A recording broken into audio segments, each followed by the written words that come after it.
Here are the top 5 movies that need a sequel. Stick around to the end of the video as you wouldn't want to miss any of these amazing videos in the future. But without further ado, let's dive into number 5. Coming up at number 5, we have Unbreakable, which came out in 2000 following the huge success of The Sixth Sense. Director M. Night Shyamalan combined comic books with the supernatural with this story in which Bruce Willis plays a man who after an accident slowly realizes that he has superhuman powers. Though the movie had a poor box office performance over the years, there have been rumors of a sequel, but they seem to be just that.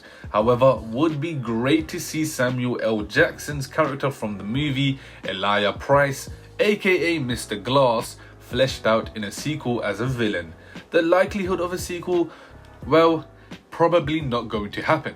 Now with the superhero craze, studios are looking for ways to bring existing comic book characters to the screen, not ones from an underperforming movie. Against the window. In the passenger car? Yes.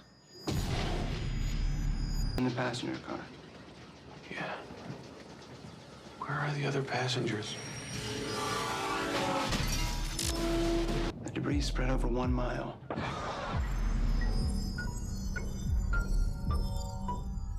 Why are you looking at me like that?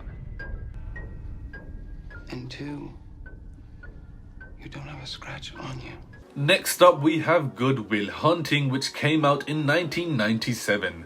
Alright, give this one a second to sink in. A sequel to the movie that made Matt Damon and Ben Affleck star and Oscar winner could work. Have Damon's Will Hunting character return to South Boston and be the one who is the mentor of a troubled teen while reconnecting with his buddy Chucky Affleck, or we can always go with the idea Kevin Smith teased in Jay and Silent Bob Strike Back.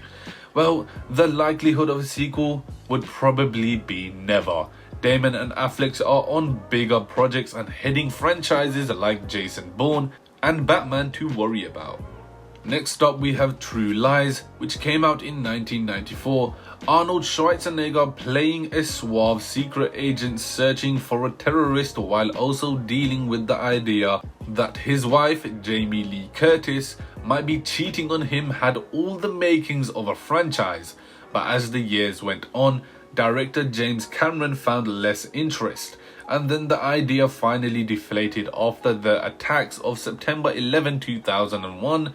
Well, the likelihood of a sequel, well, you can never say never when it comes to Arnold Schwarzenegger and Cameron, but with Cameron focused on his Avatar franchise, it's very unlikely. Now guys, what we all want to see, Up. 2009, many Pixar movies would work as a sequel, but we think Up would be the most fascinating. Having Carl Fredricksen, Ed Asner, Russell, who's also known as Jordan Nagai, and their dog Doug on a new adventure would be a fun story.